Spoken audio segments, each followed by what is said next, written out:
과거에는 결혼이 장사하는 것도 아닌데 돈 얼마가 그렇게 중요한 건가 생각했습니다. 제일 중요한 건 뭐니 뭐니 해도 두 사람의 마음이라고 생각했지요.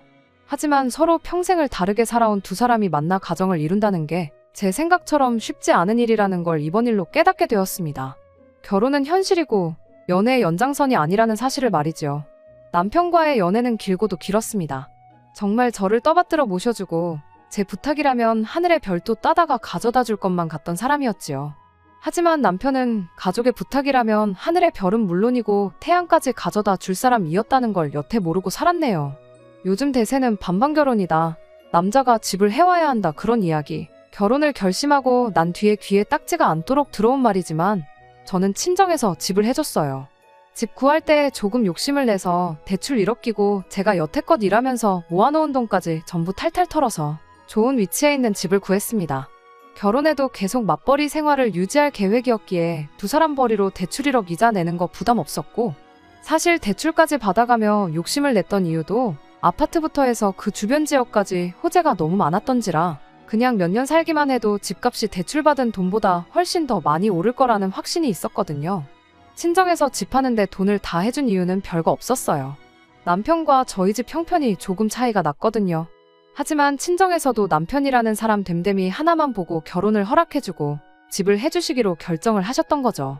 당장 집안 형편 차이가 난다지만 저희 집이 뭐 재벌 정도 되는 급도 아니고 그냥 부모님 노후 준비 넉넉하게 되어 있고 어디 가서 아쉬운 소리 할 일은 없겠구나 싶은 정도였거든요. 그러니 당장 돈 얼마 차이 난다고 해서 무작정 결혼을 반대하기보다 남편의 사람 됨됨이를 좀 더 파악해 보기로 하셨던 것 같아요. 그리고 남자라면 모름지기 생활력이 가장 중요한 거 아니겠냐 하시며 남편의 다른 장점인 생활력에 기대를 하면서 결혼을 허락하셨던 거고요. 저희 부모님께서도 현재는 넉넉한 형편이지만 처음 결혼 생활 시작하셨을 땐 상황이 썩 좋은 편은 아니셨답니다.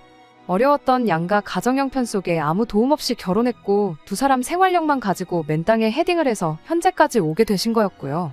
그러니 생활력 있는 남편에게 기대를 하셨던 거예요. 남편이 저랑 연애하던 당시에도 주말에 저랑 따로 만나는 약속이 없다거나 하면 아는 지인 가게에 나가서 일을 돕고 일당 받아오는 식으로 투잡을 뛰었고, 회사 퇴근한 뒤에도 몸이 덜 피곤하면 대리운전도 나가고 배달일도 나가고 하면서 부업을 하는 식으로 돈을 모았었거든요. 홀어머니와 동생을 대신해 가장 노릇을 하느라 그런 것도 있었지만 그렇다고 해서 가족들한테 전 재산 퍼다 나르고 그러는 사람은 또 아니었어요. 비록 많은 금액은 아니었을지라도 그 어려운 상황에서도 저희 부모님이 해주신 신혼집에 혼수도 가득 채우고 리모델링 비용에 결혼식 비용까지 싹 다 남편 돈으로 할 수 있을 만큼 돈을 모아놓았었거든요. 저희 부모님도 남편의 그런 점을 높게 사셨던 것 같습니다. 그래서 결혼을 허락해주고 시작할 때 집이 있고 없는 게 차이가 클 거라며 큰 돈을 내주시면서 집을 해주셨던 거예요. 그리고 저희가 결혼 이야기가 본격적으로 나오기 시작할 때쯤 남편의 여동생, 그러니까 신우 또한 취직에 성공을 하게 되면서 그동안 남편이 혼자서 해야만 했던 집안 대들보 노릇을 이어갈 필요가 없어졌고 그 부담이 사라지게 되니 저희 결혼이 정말 빠르게 진행되기 시작했어요. 결혼하면서 남편이 먼저 저에게 어렵게 꺼낸 말이 있었는데 그건 결혼을 하고 나서도 시어머니한테 용돈은 계속 드리고 싶다는 말이었습니다. 그걸 못하게 할 이유는 전혀 없다고 생각했어요.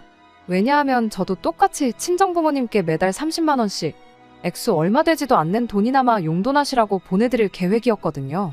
친정부모님 재산이면 안 받아도 필요 없는 돈이긴 했지만 집도 해주셨으니 저도 이렇게나마 감사함을 표현할 계획이었었어요. 그러니 제가 남편의 결정에 더더욱 반대를 할 수 없었습니다. 저는 해도 되는데 남편은 하면 안 된다고 할 수는 없었으니까요. 아무튼 남편도 저랑 비슷한 금액선에서 용돈을 드리는 걸로 그 이야기를 끝냈습니다. 그 후 저희는 결혼식을 올리고 여느 다른 사람들과 다를 바 없는 행복한 결혼 생활을 보내게 되었습니다. 결혼 후 얼마 지나지 않아서 저희 집 주변에 새로 또 지하철 노선이 하나 들어온다는 호재까지 생기고 실제로 주변 지역이 많이 재개발되면서 덩달아 집값이 많이 오르게 되었어요. 그리고 저희도 저희 나름대로 알뜰살뜰하게 모아서 현금도 꽤나 모아놓은 상황이었고요. 그렇게 2년 조금 넘는 기간 동안 행복한 결혼 생활을 잘 보내고 있었는데 몇 달 전에 그 행복이 꼬이기 시작했습니다. 언젠가부터 남편이 퇴근하고 집에 오면 한숨만 픽픽 내쉬고 멍하니 생각에 잠겨있고 그랬어요. 그러다가 퇴근하고 집에서 놀고만 있는다고 뭐 돈이 하늘에서 떨어지냐며 총각 때 하던 대리운전이나 배달 같은 부업을 다시 시작했어요. 퇴근하고 같이 저녁 식사를 하면서 그날 하루 어땠는지 그런 사소한 이야기 나누는 게 낙이었는데 남편은 그 소확행보다 돈이 더 중요하다고 하면서 퇴근 후에 또 일하러 나간다고 밖으로 나가버리니 저는 저 사람이 왜 저러나 싶었죠. 그러다가 결국 주말에까지 과거 나가던 지인 가게에 출근을 또 하기 시작했어요. 그렇게 되니 하루에 무슨 일이 있었는지 그런 소소한 대화를 나누기는커녕 한 집에 같이 살면서 잠만 같이 잘 뿐이지 얼굴 보기도 힘든 게 마치 룸메이트나 다름이 없더군요. 게다가 새벽 시간에 집에 돌아오는 날이 잦아지니 남편이 도어락 열고 들어오는 소리에 잠에서 깨기도 하고 평소 들어오는 시간보다 늦어지면 신경이 쓰여서 잠도 제대로 못 자고 그렇게 되더라고요. 아무리 돈이 좋아도 이건 아니다 싶어서 남편한테 우리 집값도 엄청 많이 올랐고 저금도 상당하지 않느냐. 내가 어디서 돈 더 벌어오라고 시키는 것도 아닌데 왜 그렇게 몸을 혹사를 시키지 못해 안달이냐고. 그냥 여태까지 하던 대로만 해도 우리 사는데 돈 부족할 일 없고 어려울 것도 없다고 너무 조급해하지 말라는 이야기를 꺼냈습니다. 제 말에 남편은 어디서부터 설명을 해야 할지 모르겠다며 이렇게 된 상황에 대해서 이유를 말해줬어요.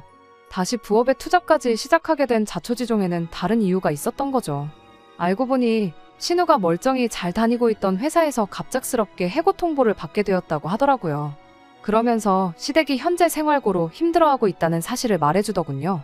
남편이 시어머니한테 용돈을 보내고 있긴 했지만 그걸로 두 사람이 생활을 이어가기에는 턱없이 부족한 액수였던 거죠. 저희가 맞벌이하면서 생활비와 대출이자 그리고 같이 모으고 있는 적금을 제외하고 남은 돈은 서로가 각자 관리를 하고 있던 상황이었어요. 남편 월급이라고 해봐야 월 300 중반 정도 되는 돈이었는데 그 돈으로 공동으로 내는 돈 다 내고 나면 얼마 남지도 않는 상황이었거든요. 시어머니 드린다던 용돈까지 빼면 더더욱 모자랐을 거예요. 그런 상황에서 남편이 마련해야 하는 돈이 이젠 용돈 수준을 넘어서 신우와 시어머니 두 사람 생활비가 돼버렸으니 그걸 혼자 충당하려니 투잡 쓰리잡을 해도 돈이 모자라도 한참 모자랐던 상황이 돼버린 거죠. 보니까 점심도 거르고 그 돈까지 싹 다 긁어서 보내주고 그랬더라고요. 직장인 점심값 해봐야 얼마나 한다고 말이죠. 답도 안 나오는 상황이었고 결혼하면서 그만하기로 했던 대들보 노릇을 다시 하게 된 걸 알게 되니 정말 까마득했습니다. 하지만 그렇다고 당장 가족들이 밥을 굶게 생겼는데 모르는 척 하라고 할 수도 없는 노릇이었어요. 신우가 해고를 당하긴 했지만 아직 나이도 어리고 그간 회사 다니면서 쌓인 경력도 있으니 금방 다시 취직을 하지 않겠냐, 그때까지 당분간만 이렇게 하면 안 되겠냐 부탁을 해오는데 제 월급까지 해서 시댁 생활비를 내주겠다고 나설 수도 없었고 그저 신우가 하루빨리 다시 일자리를 구하길 바라는 것 말고는 제가 할 수 있는 일이 없었습니다. 그렇게 모든 사실을 알게 되고 난 뒤 얼마 지나지 않아 신우의 새로운 소식을 듣게 되었습니다. 그 소식이 신우가 다시 취직을 해서 남편이 더 이상 투잡을 해도 되지 않아도 되는 상황이라는 소식이었다면 더할 나위 없이 좋았겠지만 그런 꿈만 같은 소식은 아니었네요. 아니, 따지고 보면 이게 꿈인가 생시인가 싶을 정도의 소식일 수도 있겠네요. 신우가 해야 할 취업은 안 하고 임신을 했다는 소식이었으니 말이죠. 신우가 결혼해서 가정을 이루고 있던 상황이라면 당연히 축하할 일이었겠지만 그게 아니니 정말 복장이 터질 노릇이었습니다. 신우의 임신 소식과 함께 알게 된 또 다른 새로운 사실이 가관이었습니다. 애초에 신우가 멀쩡히 잘 다니던 직장에서 왜 갑작스럽게 잘렸는지 항상 의문이었는데 알고 보니 해고 통보를 받은 게 아니고 신우가 자기 발로 회사를 나갔던 거였어요. 같은 회사 다니던 직장 동료와 눈이 맞았다고 하더라고요. 문제는 그 직장 동료라는 사람이 애까지 딸린 가정이 있는 남자였다는 거고요. 거의 신우가 회사 들어가자마자부터 그런 사이였던 것 같은데 결국 꼬리가 길어서 들켜버리게 되었나 보더라고요. 둘 중에 한 명이 회사를 나가야 하는 상황이었는데 누가 시키지도 않았는데 신우가 그 사람은 지켜낼 가정도 있고 아이도 둘이나 된다고 모든 책임을 떠안고 자기 발로 회사를 그만뒀다는 거예요. 재미는 둘이서 봐놓고 그 책임은 신우 혼자 지게 되었으니 그것만 해도 답답해 미칠 노릇이었는데 더 어이없는 건 그렇게 회사까지 지 발로 그만둔 신우가 이젠 눈치 볼 게 없어서 그랬는지 회사 그만두고 나서도 그 사람을 계속 만났던 거예요. 신우 아이는 그 사람의 아이였던 거고요. 신우 소식에 시어머니는 머리 싸매고 드러누우셨고 신우는 신우대로 혼란스러워 보였습니다. 그 아이를 낳고 말고는 다 큰 어른인 신우가 결정할 일이라고 생각했고 제가 왈가왈부할 필요도 없다고 생각했어요. 제가 달리 해줄 수 있는 건 없었고 대신 신우한테 일단 비상금으로 가지고 있으라고 남편이 보내주던 생활비와는 별도로 제 돈에서 300만 원 인출해 보내줬습니다. 신우는 그 돈을 받고도 별로 고마워하는 눈치는 아니었어요. 저도 생색내겠다고 보내준 돈이 아니기도 했고 신우도 그 상황에 심적으로 많이 힘들고 혼란스러울 테니 제 정신이 아니겠구나 싶어서 그걸 가지고 트집 잡고 그러지는 말자 생각하고 그냥 넘어갔습니다. 그 날로부터 2달이 지났는데 신우에 대한 별다른 소식이 없는 걸로 보아 신우는 그 아이를 낳기로 결심을 한 듯 보였습니다. 하지만 저도 여기서 냉정하게 하나 짚고 넘어가야 할 일이 있었으니 그건 남편이 보내주는 생활비 문제였습니다. 남편이 몇 달 동안 투잡까지 뛰어가면서 대주던 생활비를 그만해야 될 때가 왔다는 생각이 들었거든요. 신우가 그런 결정을 내린 건 자기가 책임질 수 있으니까 가족들과 아무런 상의도 없이 그런 결정을 내렸던 거 아니겠어요? 물론 몇 배로 더 힘들게 하겠지만 가정이 있는 오빠 돈으로 자기 아이를 키울 생각은 당연히 아닐 거라 생각했고 어쨌든 시어머니가 집에 계시니 아이를 돌봐주실 수 있을 테고 신우도 알바가 되었든 새 직장이 되었든 뭐라도 시작하지 않겠나 싶었거든요. 남편한테는 신우 상황은 이해하지만 신우 애까지 우리 돈으로 키워줄 수는 없는 노릇이지 않냐며 잔인하게 들릴진 모르겠지만 이제 시댁에 생활비 대주는 건 그만했으면 좋겠다고 솔직하게 말을 했어요. 시어머니 용돈 보내드리는 것까지는 뭐라고 하지 않겠지만 그렇게 할 거면 제가 남편 통장 관리를 직접 하겠다고 말했습니다. 제가 지속적으로 확인하지 않으면 또 점심값이고 뭐고 여유자금 생기면 싹 다 시댁에 보내줄 것만 같아서 꺼낸 말이었고요. 남편도 면목이 없다면서 제 제안에 선뜻 그렇게 하겠다고 대답해왔습니다. 오히려 지난 시간 동안 시댁에 생활비 보내주는 걸 이해해줘서 고맙다고 말해줬어요. 내 가족한테 돈 주는 게 곶감냐는 식으로 나올까봐 걱정했는데 그래도 제가 이해해주고 있었다는 사실을 알고 저렇게 말하니 다행이라고 생각했고 저희도 이제 다시 정상적인 생활로 돌아가겠구나 싶었습니다. 실제로 남편도 그 이야기가 끝나자마자 부업도 그만하고 주말에 나가던 투잡도 그만뒀었거든요. 몇 달 맘고생한 만큼 다시 행복한 결혼 생활로 돌아가겠다는 생각에는 그 어떤 의심조차 들지 않는 상황이었어요. 그리고 나서 얼마 지나지 않아 친정부모님한테서 좋은 소식을 하나 듣게 되었습니다. 친정부모님께서 점찍어둔 부동산이 하나 있는데 저희가 관심이 있다면 그걸 양보해 줄 테니 어떻게 잘 굴려보라는 연락이었어요. 결혼 생활 3년 하면서 저희 집값이 많이 오르기도 했고 저축해놓은 돈도 상당했으니 그냥 은행에 넣어두는 것보다 뭐라도 해보는 것도 나쁘지 않겠다는 생각이 들던 차여서 관심이 가더라고요. 특히나 저희 부모님이 부동산으로 워낙에 재미를 많이 보신 분들인데다가 나름대로 부동산을 고르는 데 있어서 깐깐한 기준이 있고 안목도 있으시거든요. 그런 친정부모님이 자식인 저한테 추천해주는 부동산인데 당연히 실패는 없겠다는 확신도 있었고요. 저도 무작정 부모님이 소개해줬다고 덥석 물지는 않았고 제 나름대로 이리저리 검색도 해보고 조사도 해봤는데 그 집이 보니까 남편과 제가 다니는 직장에서 지금 사는 집보다 위치도 훨씬 좋고 집을 내놓으면서 인테리어까지 싹 다 고쳐놔서 추가적으로 돈이 더 들어갈 것도 없었어요. 요즘 같은 부동산 시장에 계속해서 집값이 오르는 지역이었던 건 말할 것도 없었고 말이죠. 다만 그만큼 돈이 많이 들어가겠다 싶었는데 그래서 생각한 게 지금 사는 집은 전세로 돌리고 대출 조금 더 받아서 저희 모은 돈까지 연끌을 해보기로 했습니다. 무조건 이득이라는 확신이 있다 보니 쇳불도 당김에 빼랬다고 부동산부터 다녀와서 저희 살고 있는 집부터 내놨고 그 후에 대출을 알아보고 있던 중 시어머니한테서 전화가 왔습니다. 결혼 생활 3년 하면서 저한테 전화 한번 먼저 하신 적 없던 분한테 전화가 걸려오니 저도 무슨 일인가 싶었죠. 대뜸 저한테 물어보는 말이 살고 있는 집 전세는 나갔냐고 묻더라고요.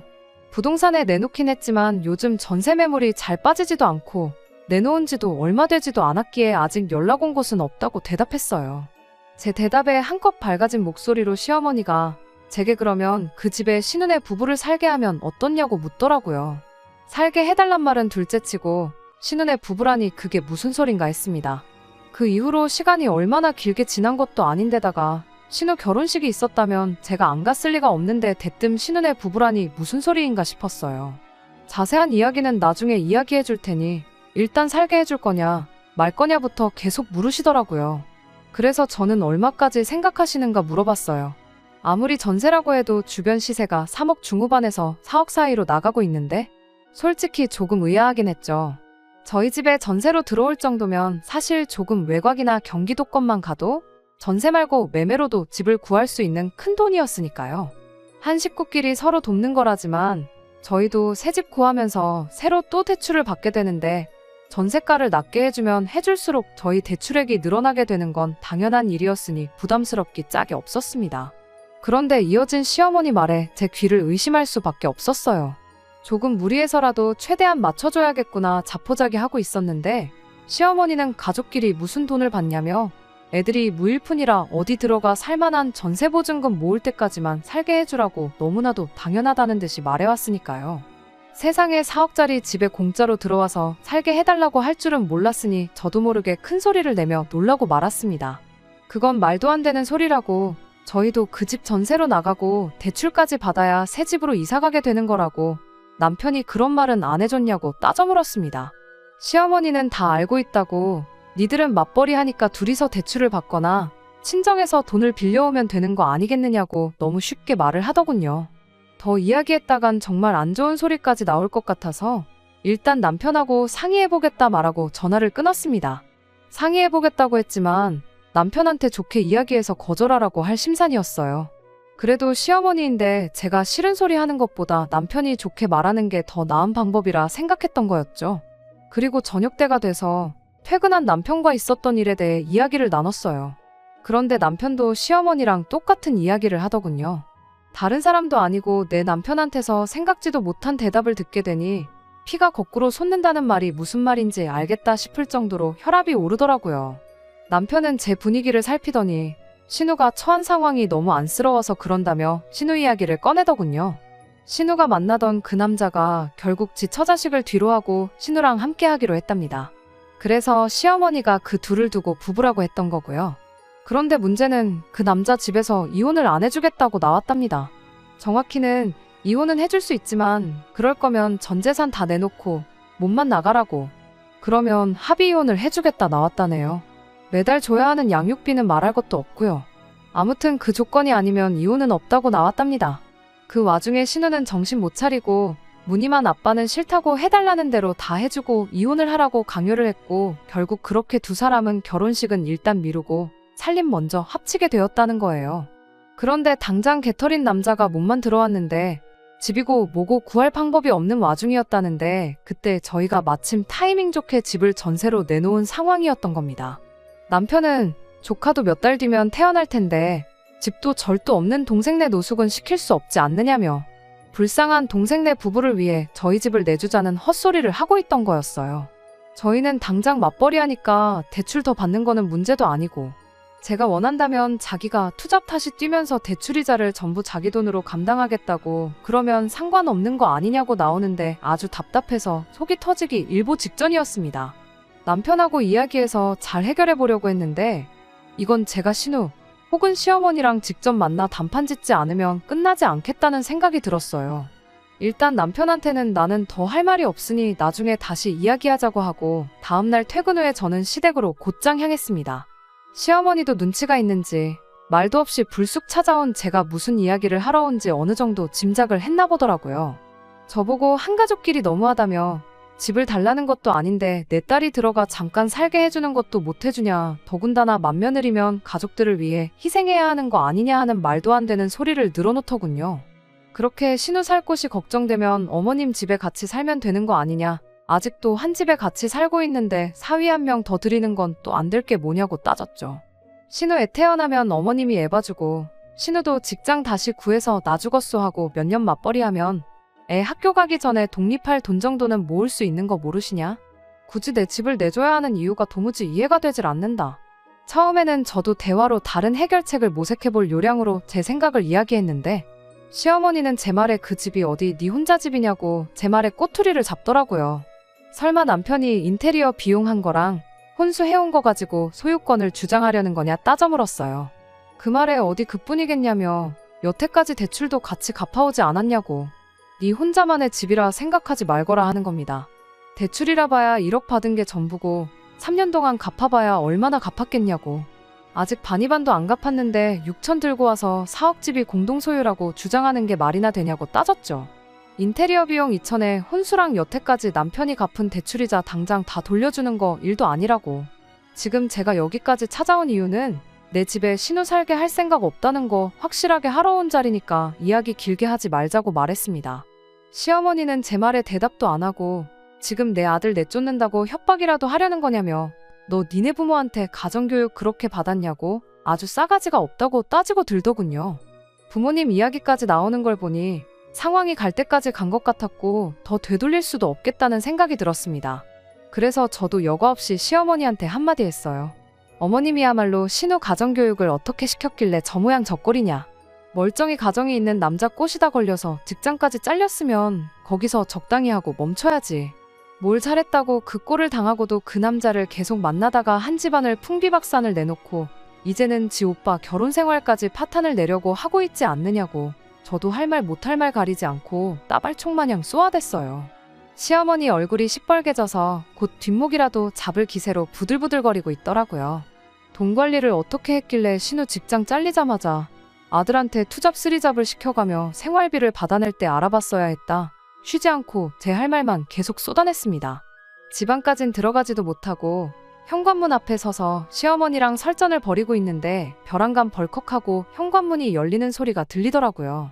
반사적으로 고개를 돌렸는데 거기엔 남편이 서 있었습니다. 시어머니가 제가 찾아온 걸 보고 문 열어주기 전에 남편한테 전화부터 했었나 보더라고요.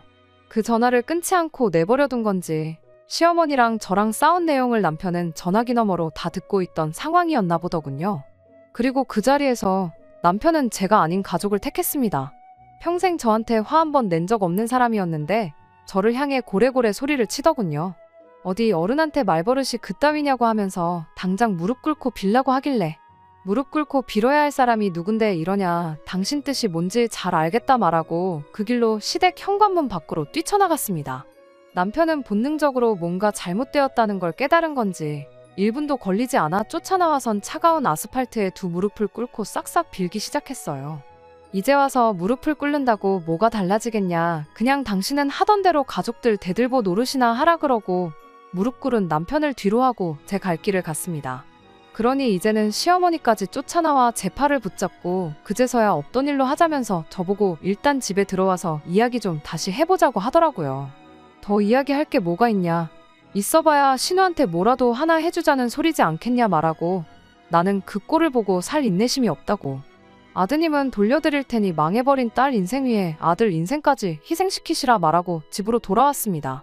그 후로 집까지 쫓아온 남편이 자기가 앞으로는 자기 가족들 뒤로하고 저를 위해 살겠다며 계속 빌길래 당장 시댁 생활비 보내준다고 하루에 4시간만 자면서 투잡 쓰리잡도 마다않는 사람이 그게 가당키나 한 소리냐고. 그렇게 하는 것보다 남은 인생 가족들 위해 사는 게 더 빠를 거라 말하고 이혼하자 했어요. 이혼 안 해줄 거면 시어머니랑 신우한테까지 위자료 소송 걸고 당신이 그동안 벌어놓은 돈도 가능한 대로 최대한 다 뜯어가겠다 했더니 그제서야 조용해지더라고요. 어차피 이혼당할 거면 푼돈이라도 건져서 가는 게 좋겠다고 생각했나 봐요. 결국 남편은 소원대로 지 가족들 대들보 노릇 다시 할 수 있게 가족들 품으로 돌려줬습니다. 털어봐야 땡전 한 푼 안 나올 시어머니랑 신우한테 소송까진 걸지 않았어요. 돈 몇 푼 더 받겠다고 그 집구석 인간들 얼굴 더 보는 것보다 후딱 끝내버리는 게 정신건강에 더 좋을 것 같다고 생각했거든요. 결혼했으면 와이프부터 챙겨야지. 가족들 그렇게 걱정됐으면 애초에 결혼은 왜 했는지 모르겠네요. 그렇게까지 생각하고 싶지는 않지만 나중 가서는 제 돈으로 가족들 부양하자고 했을 수도 있겠다는 생각을 하니 이렇게 이혼해버린 게 차라리 잘 된 건가 싶을 때도 있네요. 끝까지 들어주셔서 감사합니다. 오늘의 사연은 여기까지입니다. 구독과 좋아요, 알람 설정 부탁드리고 더 좋은 사연으로 다시 찾아뵙겠습니다. 감사합니다.